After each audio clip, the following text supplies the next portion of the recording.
Hello and welcome to On a Grand Scale podcast. This is where we explore what it really means to scale meaningful work. So, um, we have real conversations about what it truly takes to scale. And I'm Uno Nyoni, founder of Grand Scale. We help founder-led organizations build systems that allow them to grow beyond the founder. Our core idea is that, many missions don't stall because of passion or funding. They stall mostly because systems haven't caught up with the vision. And so we want to dig into that. What is this podcast about? It is about leadership. It's about strategy. It's about finance. It's about governance. It's about the hard decisions behind a real growth. And today I am joined by a very good friend of mine, Kudzai Mugwanda. She is the founder and CEO of Kuhle Nails and Beauty. This is a multi-branch beauty and wellness business based in Khayelitsha, Cape Town.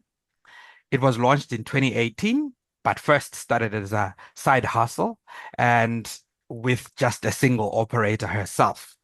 Now it has grown to over 70 employees with continued expansion planned beyond Khayelitsha within the Cape Town region. And I know she's got a big vision that she will tell us about. Um, the business has reinvested its profits as it has gone into the business. She's trained over 300 plus beauty therapists, many now working in this industry. She's known for delivering affordable, professional, trend-aligned beauty services at scale. And she is expanding into broader wellness services, including laser and advanced treatments. She's a member of EOA, Entrepreneur Organization Accelerator. She is a graduate and a coach of the Cellular Foundation Entrepreneurship Program. She is passionate about township development, youth development, and women-led enterprise. She's also a very strong advocate for building businesses that create both profit and community impact. Kudzi, welcome. Thank you, Una. Such an Good to honor. ha good to have you here.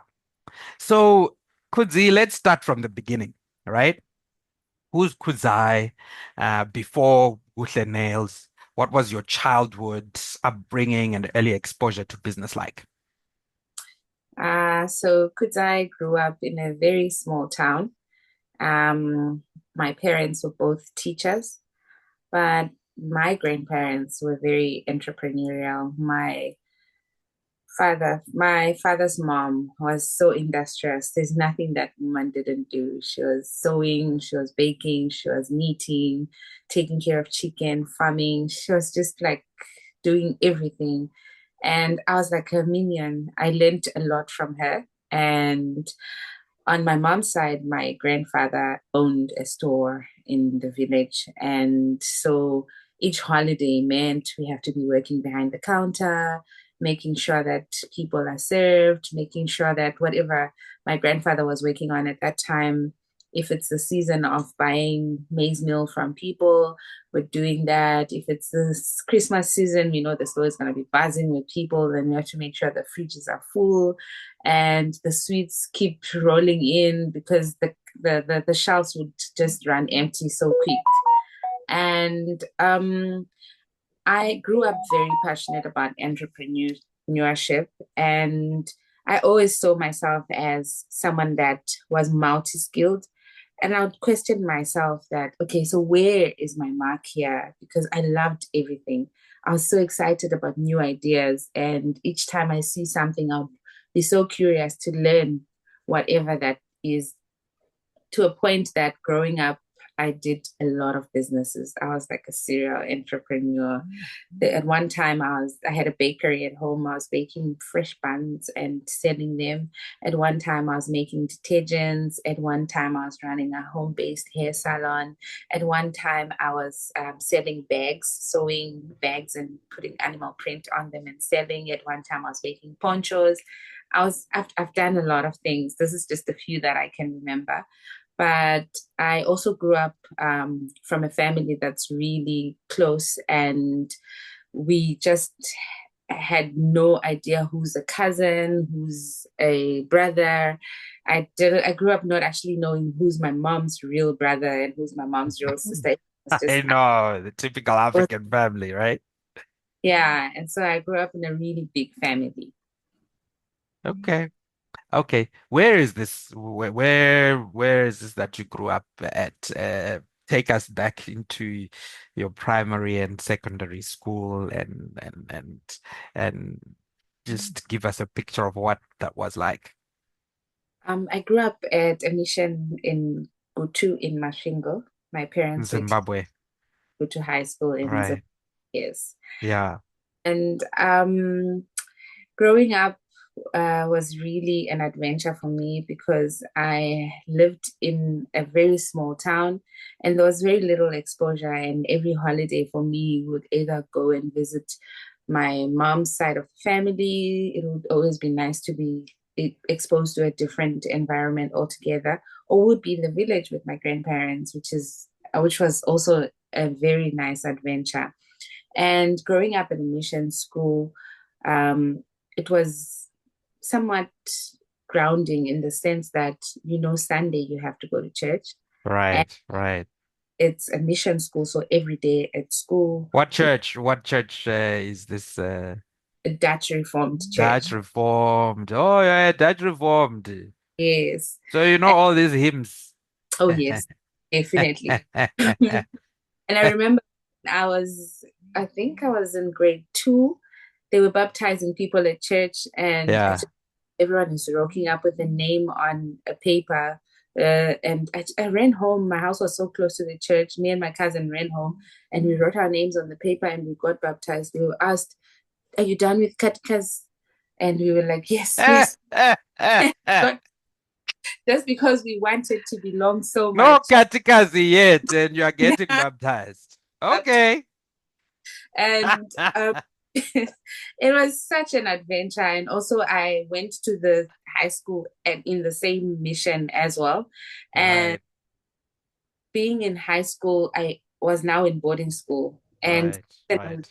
where I grew up, but now I don't stay at home. I'm staying Yeah, boarding school. I have to live yeah, responsible for myself. right. That's where I, independence starts, in boarding yeah, school.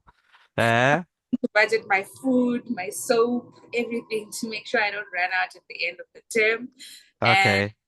looking forward to the family visits and all of that was Yeah, quite yeah, yeah. well. And learning to live with different people from different backgrounds and different cultures. 100%. 100%.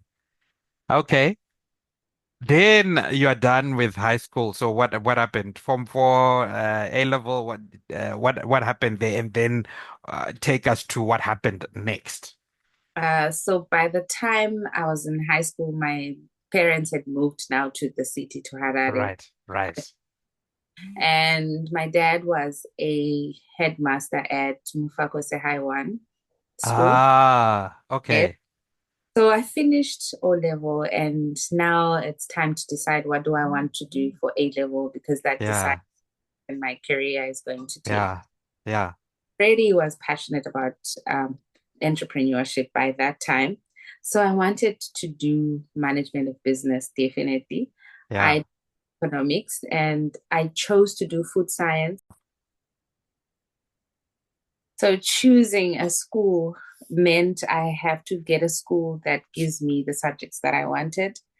I was now a very big foodie and I wanted to do food science. And the only school that I could cheat the system and choose the subjects that I really wanted to do was my dad's school. So I ended up going to Mufakose High One, and we lived in Mufakose. And that was the start of me being exposed to township life. And throughout my high school, I ran three businesses, which sure. is quite interesting. I was doing hair on the weekends. And Yeah, at that time, that was when things started getting really tough in Zimbabwe. We were just yeah, being introduced to food shortages and all of that. yeah, yeah, yeah. So where my bakery business also started. So I'd make Right, sell because there was no bread in the shops, right? right. And in winter, I'd be making scarves to sell at school and ponchos to sell. And when I finished high school, I really wanted to become an entrepreneur, and my dad couldn't hear of it. Yeah. We had a big fight about that. He wanted me to go and get a degree first, and Right. I can do whatever adventure that I wanted to do. So I Sure. did my dad and tried so many businesses, and it really didn't work. Right. But the beauty of it all is I learned so many lessons from it. And then I ended up going back to my dad and saying, okay, I'm ready to go to university. So I went to Women's University and did management and entrepreneurial development studies. And at the end of it, I was already doing a beauty course. And that's how I ended up moving to South Africa to pursue my beauty training. Okay. So you're done with women's university entrepreneurship degree, and Mhm. then you then moved to Cape Town to pursue beauty therapy. Where was this? So I was doing beauty in Zimbabwe at a college that didn't have a lot of resources. Sure. One of us in the class had a sister that was in Johannesburg, and Right. the state um, products are easily accessible, and she would send her products. So Sure. the Sure. and someone was like, why don't we just go to South Africa and do it there? Yeah. Someone told us the story that when you get there, you go to ShopRite, there's jobs posted, you quickly get a job, and then you can fund your studies while you're there. Sure. So Sure. I came Sure. with that dream and that vision. Yeah. That the Yeah. moment I get into South Africa, I'll be able to get a job and pursue my Sure. training. Right. However, it didn't turn out that way. When I landed, it wasn't so easy to get a job. It wasn't so So you easy to first went to Joburg, or you came just to went to Joburg. I right. first went to Joburg. While I was in Joburg, I struggled to fit in. I told myself Joburg was too fast for me, but Okay. the real truth is, my cousin, who is almost like my twin, her name is Kudzai, Yeah. Yeah. had recently moved from Zimbabwe to Cape Town. Right. We had been together from grade one up until Form 4, and Sure. we separated a little bit for A level, and we were Yeah. together again after that, up until she left to come to South Africa. So I Right. think Cape Town was just drawing me. My original plan was to move to Durban, but Yeah. somehow I found myself in Cape Town to visit her. Right. Had a baby, and that was it for me. I was like, okay, I love this place. I'm not moving from Cape Town. Okay. I had to find a job, and the first job I could get was to work at a call center. Right. And I think I got dropped into the call center world. And Where I is that? Is that the Amazon job? so I started out at T-Mobile, Right. and T-Mobile job lasted, I think, 2 months. We got retrenched Right. immediately, and that was Yeah. quite a shock for me. I just started work, and we were being retrenched. However, I was fortunate enough to get a job at Amazon immediately after that. And Right. that was an interesting experience for me because Amazon shaped a lot of who I am in terms of service delivery and my view of customer experience. Take us a little bit into that. What do you mean by that? What do you mean that it shaped customer experience, delivery systems, or what were you learning there that made you believe that, or that made you know, what could be taken into the rest of your journey? So, the most important thing that I took out from my experience at Amazon was that the customer is the one that drives the business. Right. And you have to make sure that you deliver excellent service to the customer and you put the customer first in everything that you do, be Yeah. it how you train your staff, how you Yeah. deliver service, and the Yeah. policies that you have in your business as well. So, Right. what I learned and picked up from Amazon that has never left me is that you must always make sure that whatever you do, the customer feels that you've done everything that you can to help them and you've given them Mm, best Mm, service at that moment. Um, it was mm, our responsibility to make sure that whoever is behind the phone feels like mm, you have stopped everything to help them find they mm, missing their stuff or to help them navigate the mm, website. It was a mm. simple service that we were offering, but it made people happy. It Yeah, made Amazon to make money because people yeah.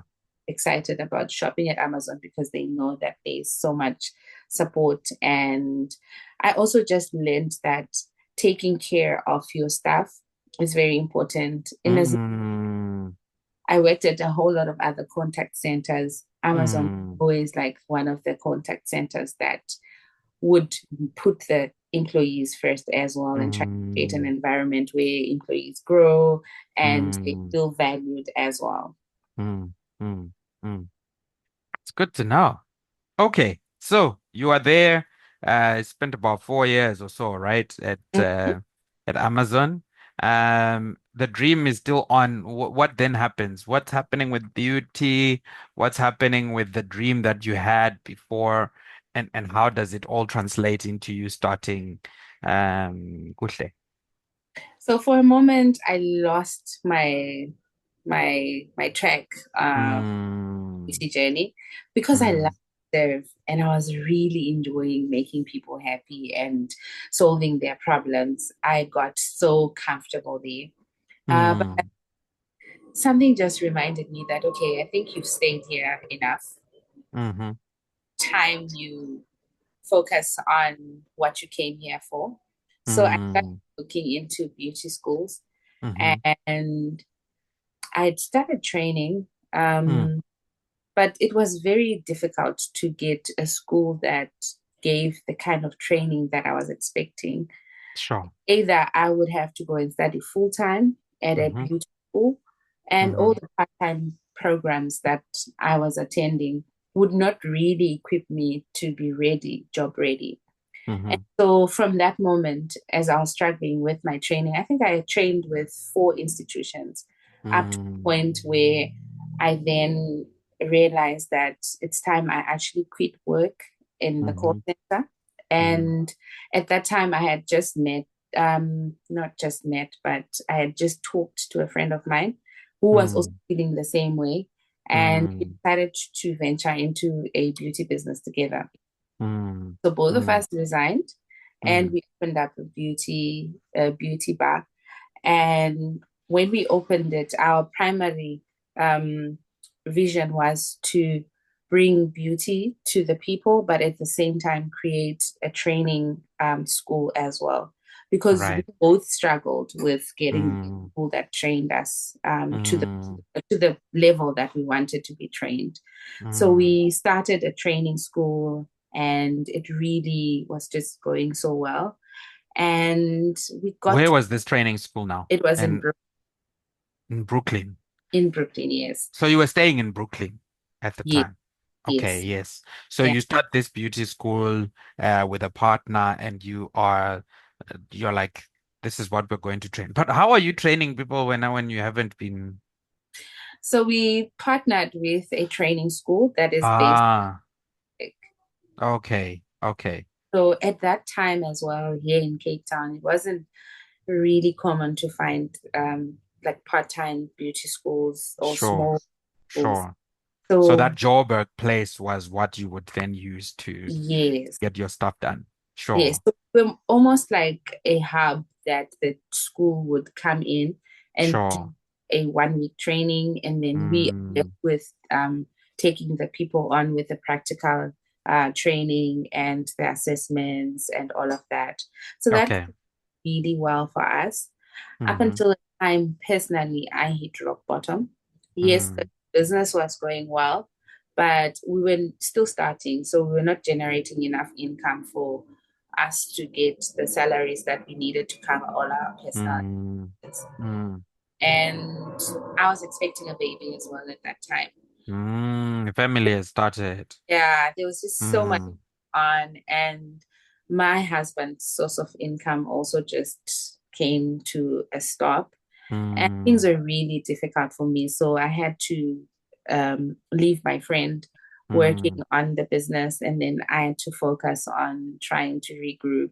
At that point, mm, me and my husband couldn't even afford to put a roof above our head because mm, I am now on maternity leave, but it's mm, unpaid maternity leave because mm, generating enough money for us to say, okay, we mm, covered this. And with everything that was happening in the business, we were also coming from the dry season, the winter season, mm, things were not mm, really good. mm. So I took a time to just say, this is not working. And I have to come back to this point again another time. So Sure. we had to stay with friends and family up until after I gave birth, and I was ready to go back and try to find my feet. And Mm-hmm. the best option for me was to find a job in a beauty. Mm, mm. So I worked in a beauty bar, and I'd say that was Where also, was the beauty bar now? this was now, I first worked in Salt River at a Right. beauty bar called Yellow Beauty Bar, Mm-hmm. but it was also a starting business. Mm-hmm. So we didn't have a lot of clientele. And Mm-hmm.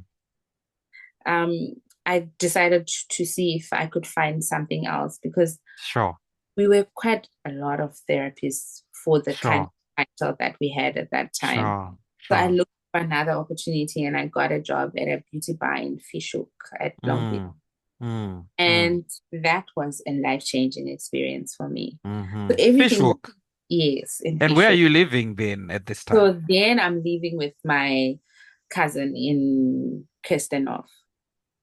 Oh, that's close to Fishhook. That's close, yes. Okay, yeah, yeah, yeah. Mm-hmm. But the moment I get the job in Fishhook, I have to now figure out what to do with my child because Mm, childcare is an issue. And mm. myself in Khayelitsha. Oh, So so after that's so Khayelitsha, so the child care took you to Khayelitsha now because that's where you would get people who are able to at least stay with the baby for as you go for some service. So it's like a daycare service that you could yes, afford. yes. So I had like a day mommy. I'll just drop my baby in the morning and pick Right. up whatever time that I Sure, sure, sure. no traveling from Fishhook. I'll sometimes get home like 9 Thank p.m. God for those mummies, eh? Yeah, definitely. Those are really amazing. And Yeah. he was just a comfort for me because while I'm working in Fishhook, I also had to start building a business in Khayelitsha. So sometimes straight from work, I have to run to a client for a No, house. no, but hang on. So you are in the Fishhook Beauty Bar. Yes. Uh-huh. What you are getting training. How do Mm-hmm. so where does the thinking about your baby is now going to Khayelitsha Mm-hmm. for daycare. So where's the idea of now I also start something coming from? How does it start? What's the story behind that? Lift that part. Okay. Mm, So the moment I got to the beauty bar in Fishhook, I realized mm, that here is a place where I can get the experience that was missing from mm, the whole training that I've been going through mm, and mm, vision that I have mm. of what training should be like and Mm, how a person should be delivering services. right, right. I learned a lot from my teammates, and the standard that we needed to meet at work was very high at a fast Mm, pace and no mm, time to say, I don't know how to do this. If you don't mm. do something by the next day, you're already working on making sure that within a week you're an excellent person in that department. Sure, sure. So I was groomed by the owner to begin with Mm, because she mm, trained all of us to think like the owner of the business. mm, So mm. everyone there would treat clients as if they are the owner of the business. Right. And she built a really amazing culture where if a new person comes in, everyone takes them under their wing. Whoever Mm, is really good at something would pass mm, on to the new person. And it mm. didn't take me time to become an all-rounder beauty therapist. So I had theory experience and I had my own version of practical experience in most Right, events, but there I right. get an experience that was at a higher standard Right, right, right, right. process. So there's a township close to the Long Beach Mall, which is Masiphumelele. Mm-hmm. And the people that live in Masiphumelele shop at Long Beach Mall. They walk into Mm-hmm. the mall and they look inside the spa. So the spa had the doors were transparent glass, so Mm-hmm. you could see everything that's happening there, which is a Mm-hmm. really nice marketing way, by the way. And so Mm-hmm. as people are walking past, they see people being pampered. They feel, Mm-hmm. oh, I want that, and they walk in. They Mm-hmm. hand at the price list. They open their eyes wide. They're like, Mm-hmm. this, I can't afford this. And Mm-hmm. would laugh like, ah, really now? How can I pay for a service? And so Right. me, that was like, okay, I live in Khayelitsha. The Yeah. people that are in Khayelitsha will probably feel the same way. Yeah. But I I thought you were living in Fishhook at this time. Have you no now no no. moved to Khayelitsha now? To start the job, I had to Yeah. move to Khayelitsha. So I Uh-huh. stay from Khayelitsha to Fishhook. Mm. And Mm-hmm. so in the taxi, always having a conversation with someone in the taxi. Oh, where do you work? I work in Mm. a beauty bar.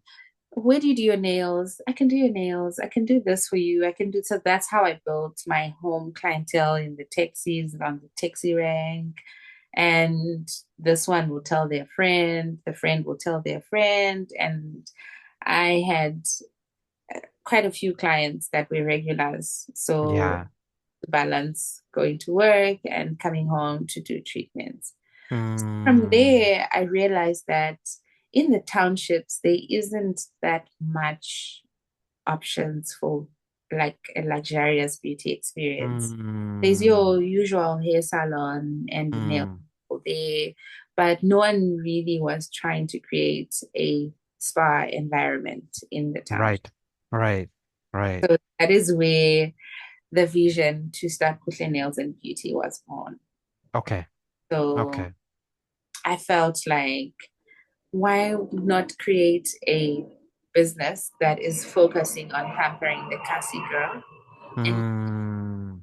accessible and affordable as well so that it fits a Mm. budget. So So pampering the Cassie girl became your thing. it became my thing, yes.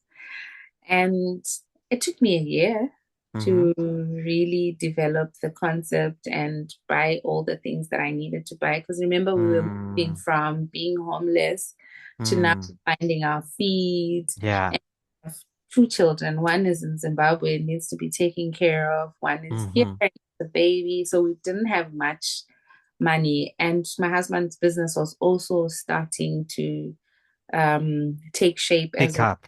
Mm. Yes. So when we moved to back into Khayelitsha, it was like a season of rebuilding. So it took us a year. Mm. Mm. I remember the space that we are operating from in Khayelitsha.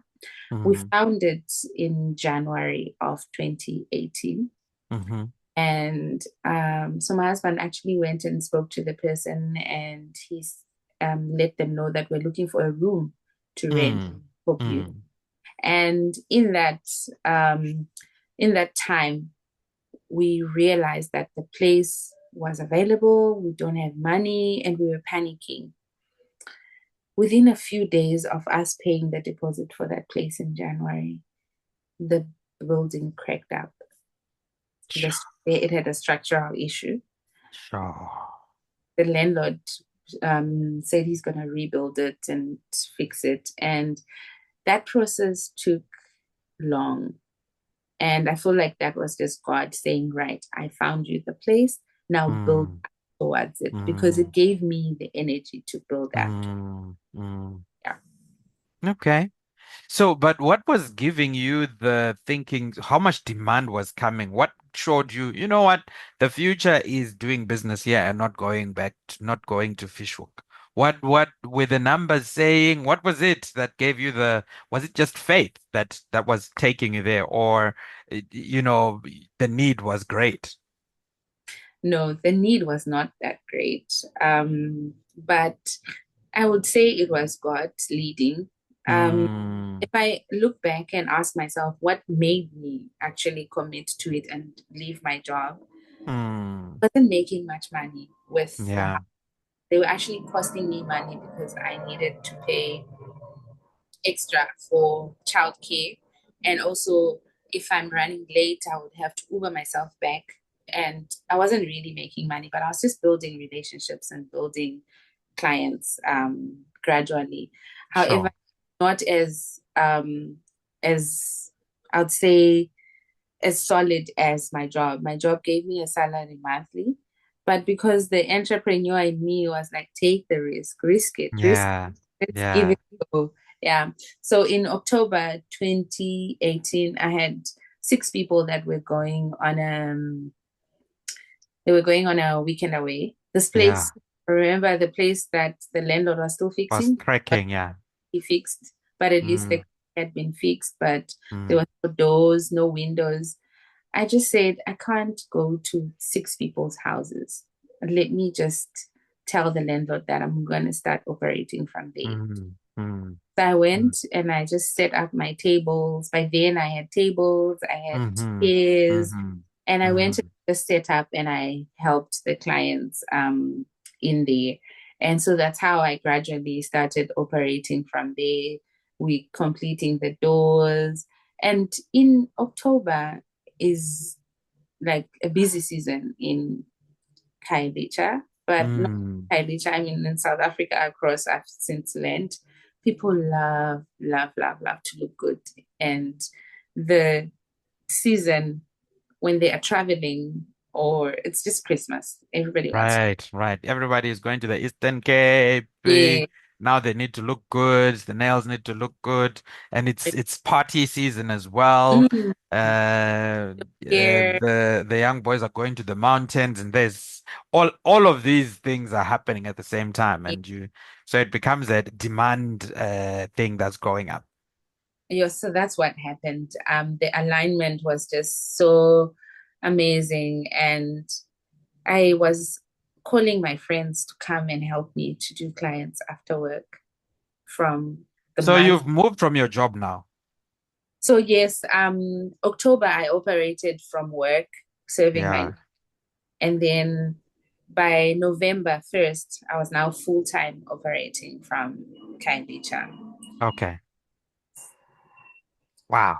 Rest of what So happened is yeah, take us through the rest of what happened between my now and now. You have 70 over 70 employees and multiple branches in different places. Um, how did that journey uh go about, and what was the experience of that journey from this small cracked place to that multiple branches and many people coming through? So throughout the year that I was working towards building Kuhle Nails and Beauty, I remember every morning I'd do a full hour of praise session, thanking God for Mm, vision coming together, thanking God for mm, abundance, thanking God that this is a turnaround in our lives. And when I reflect back, it feels like God opened a tap and just said, you wanted overflow, here's overflow. We would wake up in the morning and there's people waiting outside. So I'll how it started was I'm sitting on my desk, I'm working, and one person comes in. I'm like, oh Lord, thank you. Second person walks in, thank you, Lord. Now I have a person waiting and I'm working on a person. Another person comes in, another one comes in. So it was literally people were just coming in, coming in, coming in. And I'm thinking, who told them I'm here? What happened? So over the month that I was working from part time, I was building clients not knowing. And so from mm, the 1st of November, it was just an inflow of people. So here I am scrambling, calling people that I know, asking them, please come and help me. Please come and help me. Are you looking for a job? I'm training people on the side. I'm working. I'm training people on the side. And I must say that I'm really grateful to the people that would come in while I'm training people and they'll still appreciate that. Someone would come in and say, ah, you have trainees, I'm leaving. But no, they would stay. So I would mm, open at 7 a.m. And by Mm. 3 a.m., I'm still at work. 7 a.m. in the morning. Yes.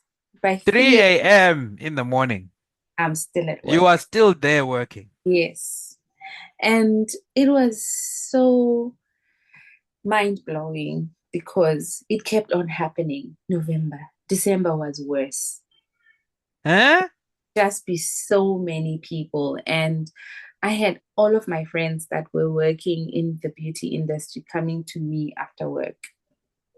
So when they finish their So work, they are going to the suburbs to go and mhm, service other people there. And then they come to the township where they stay. And mhm, then they come and meet this employer who's seen a gap in the market of, the classic girl is not being serviced.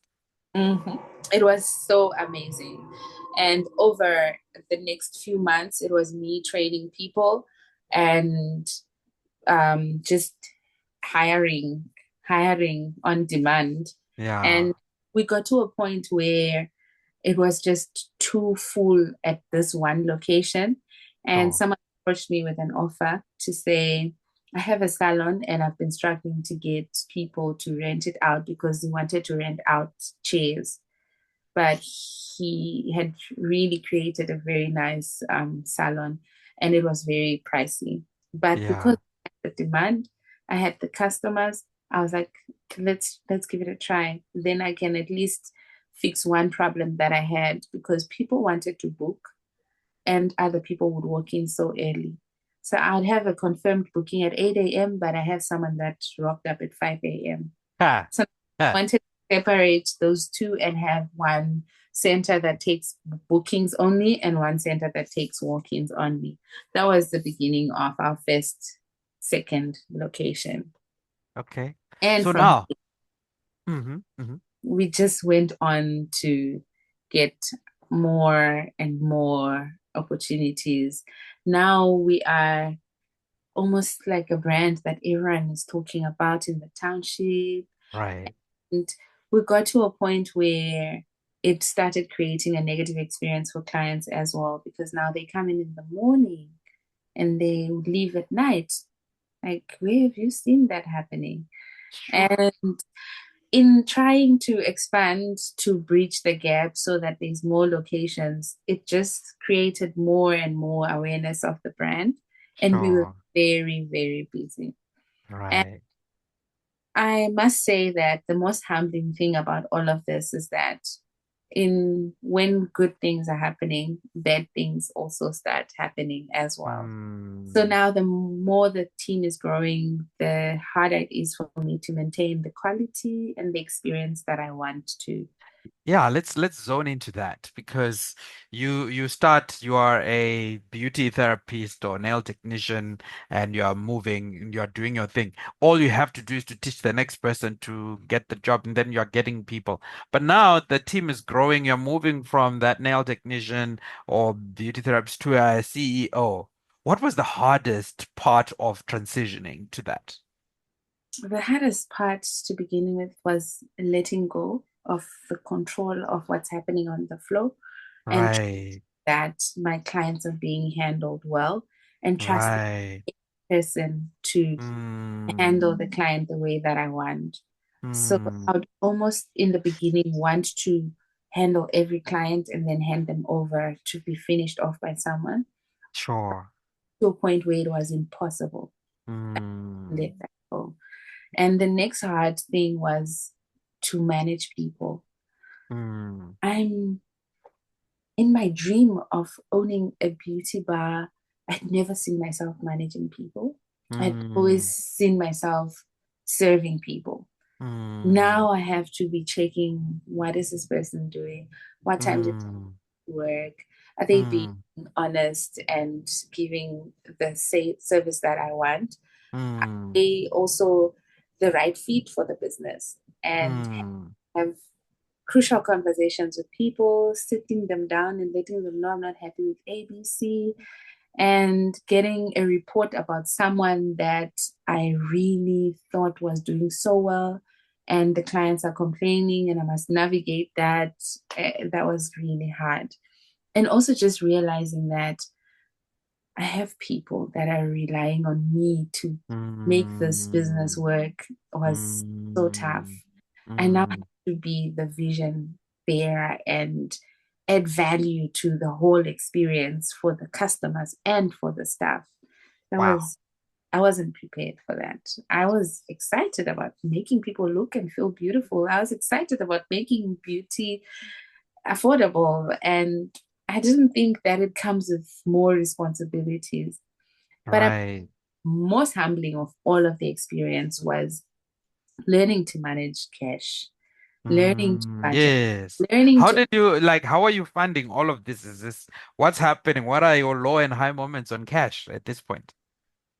so from the beginning, money is coming in. We start from small, we're just reinvesting the money and growing, reinvesting the money and growing, up to a point where our growth started giving us problems. Now Mm, we have multiple locations, overheads are now piling up, fixed costs are now bigger than anticipated, and mm, pricing was never meant for that kind of a model. The pricing was mm, for me delivering the service, and mm. now I have to think about paying people the commission, Paying rent, pay, commissions. buying more products because I'm not the one using the products, it's other people. There's managing wastage, managing all other Mm, risks associated with mm, moving mm, cash. That was chaotic to a point that it crippled me. In 2024, I had major cash flow issues. We're mm. making money, yes, but where is it? There's no money in the bank. And it was now a journey of trying to figure out where am I going wrong. And I must say, it's still A journey. a journey. It's not Mm, easy to fix something that you do over 4 years and then mm, think, whoosh, magic wand, I can fix this. Because in coming mm. up with one solution, you unlock another door for another. Right, right. It's been a journey of self-discovery as well, I must say. For me this year, it's the point that I'm at. Like everything Mm, goes down to me. How am I sure. myself? How disciplined am I? And how am I holding people accountable? Am I really keeping the right people in the right places in the business? Mm, Am I mm. putting the right money in the right, I'd say, pocket? Am I Right, using the money right. the right way? Mm, And mm. wow. And then whilst doing that at the same time, what kind of systems have you put in place? What the or one man band operator now has over 70 employees. Surely there are some things that you then just had to put in place to be able to manage. What are some of those things that you do that help you kind of sleep at night? So for years, I operated without like a proper system and a proper structure. But as I went into really terrible cash flow problems, Hmm. with the support of the Cellular Foundation and being in the EOA and listening to grand scales teachings and all of that, I got to a point where I realized that, okay, I need to have systems in place. And when I was told I Mm. need systems, I thought systems, you know how you look at something technical going, you don't actually realize what that is because you're so stuck in this problem and you want a solution and someone comes and says you don't have the right systems and I'm like, okay, what is Right. that? What are So you talking about? What yeah, animal is? exactly. So breaking that down to just a simple opening and closing structure to say what happens when Mm, we open the salon, who's responsible, right. and having a leadership team that knows that these are the roles that I have, and this is what happens Mm, when I do this, and if I don't do this, mm, these are the consequences. So I had to go mm, through a process of putting in processes for each area, right. and handling Right. processes, hiring process because Right. I had a hiring process. I'll just say, you want to Mm, come sit. mm, Now I mm. realize, okay, they do interviews for a reason. They do Right. take for a reason. And Right.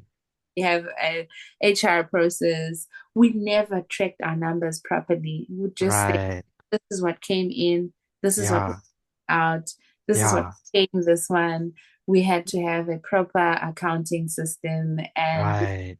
proper um so it's the leadership team also needed to be aware of what what is expected of them and how do they also manage the team. And I must say it's still a journey for me right now. And Sure. I have so Sure. much. I am grateful for that. And so whenever I get stuck, I have people to reach out to. And but the most humbling of all the systems that I am trying to put in place is people management system. All right. Right. Right. The bigger That the there. team, the Yeah.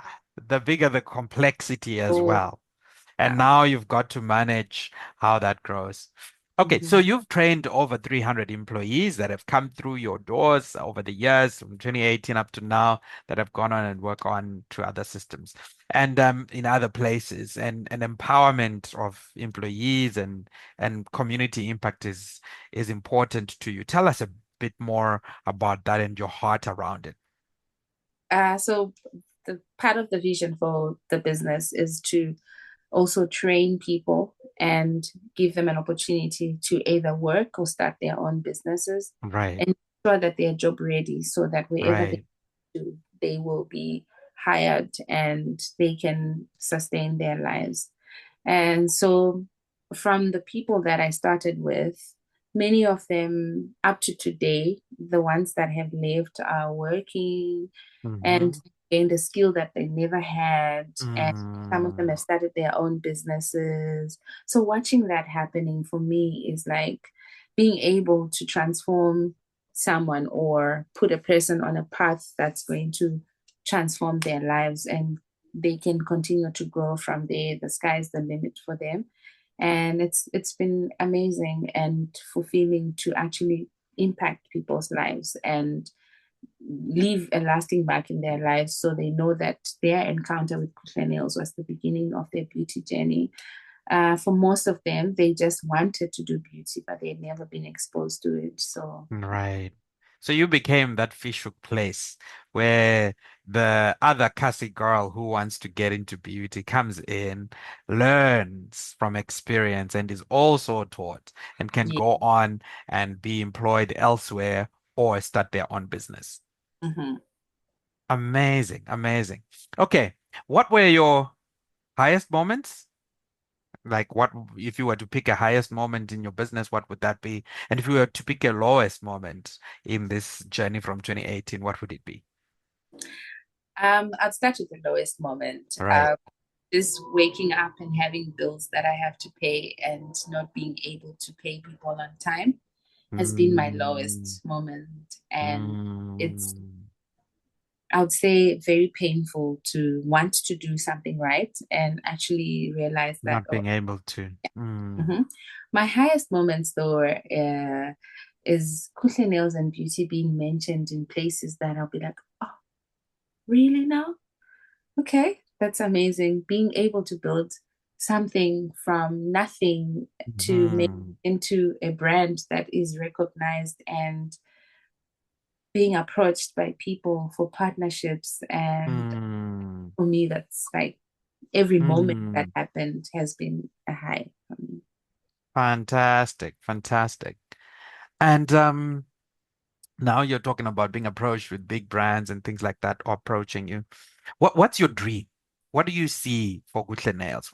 What's in your heart around Gutle Nails going? What now that you've been at it is more than 7 years now, right? This year would be your eighth? Eighth year, yes. Okay. And your anniversary is October, is it? Or October, yes, so it's okay. okay. So you are in your seventh going into your eighth year in October this year. what's your dream? What do you see for Kuhle Nails going forward?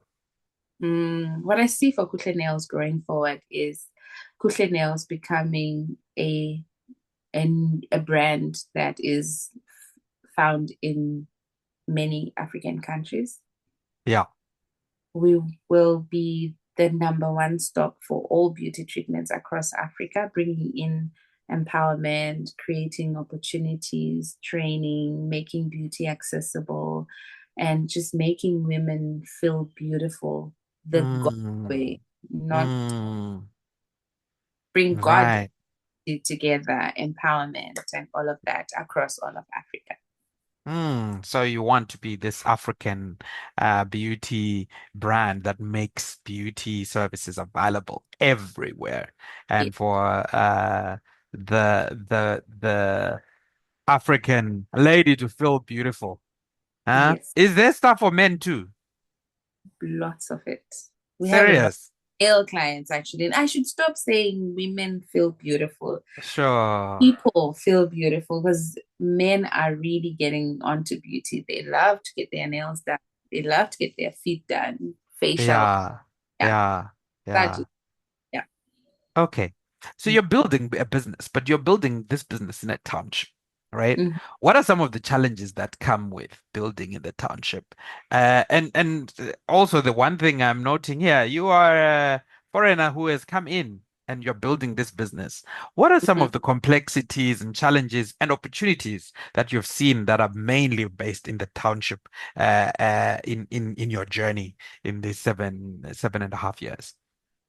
The biggest challenge that I've picked up in the townships is that um, township businesses end up competing against each other instead of Mm, complementing each other.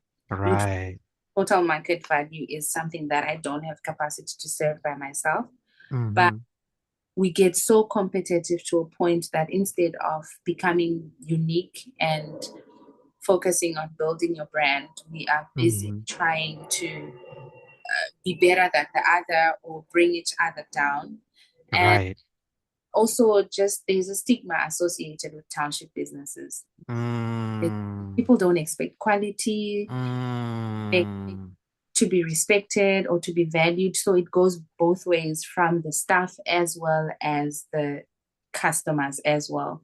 So it's really mm, difficult to build a culture where it's a beauty bar that is offering a luxurious experience and people need to be given the quality and experience and also they need to expect it. Some people don't expect it. They just come to there and they're like, oh, whatever, it's just another salon in the townships. So that's sure. difficult. And also Mm, just townships have the issues of extortion mm-hmm. and it becomes really dangerous to operate in the township because you're always afraid that something bad's going to happen. Yeah. Um, and also being a foreigner in a township has its own disadvantages. But we've met very kind people and we've navigated Mm, through the system really well. mm. And we haven't really had major issues in that area. And we've managed to really survive since, yeah. Fantastic. So, as we close, Kudzai, there's someone, listening right now, and they're sitting on a small side hustle of theirs. Maybe they're in a township or wherever they are on the African continent. You know, what would you say to them about starting, about staying, and about scaling their business? Mhm. I'd say start with what you have and don't wait for ducks to align. Just start and take it up from there. And stay when things get tough because they will get tough. When you start with Mm, what you have, there's so many mm, limitations. But mm, stay and find a way around your challenges because there's always a solution to any challenge. And scale because the opportunities are always there to scale. But in scaling, find support. Don't scale prematurely, don't scale blindly.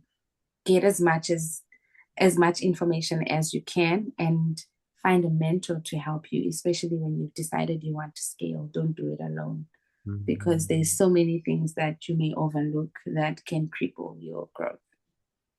Okay. Last question. You talked about that support system that you've had over the years of your journey. Could you tell us what sort of support systems you've used and that have worked for you to ensure that the stay is not short-lived and that the scale is has less drama? So I'd start with God and Mm, uh, being my anchor and the faith that I mm, have in Him, knowing that mm, even if I go through a difficult time, He has mm. got me and He started the good work in me and He will see it through. And even if Right, I make a mistake, I can right. to Him honestly because I can't hide anything from Him. Mm, So, and then it's the family that I have. My family right. is biggest support and Mm, my friends as well. I've built mm, a great network of friends mm. and the the networks that I've joined, the Cellular Foundation, EOA, and there's a whole lot of other small networks that are happening within the communities as well that I Sure, sure. so I've leveraged a lot from the people around me and the community as a whole. Wonderful. Kudzai, thank you very much for coming to On a Grand Scale. It's beautiful to listen to your story. There are things that I just got to understand now. And I think many of our listeners on a Grand Scale podcast would really love to go in and listen to the story. The story on its own has many lessons. And I thank you for awarding us this opportunity to hear your story. And we know that your story will not only inform, it will inspire, and it will educate many on how they can start, stay, and scale. Thank you very much. Great. Thank you, Una.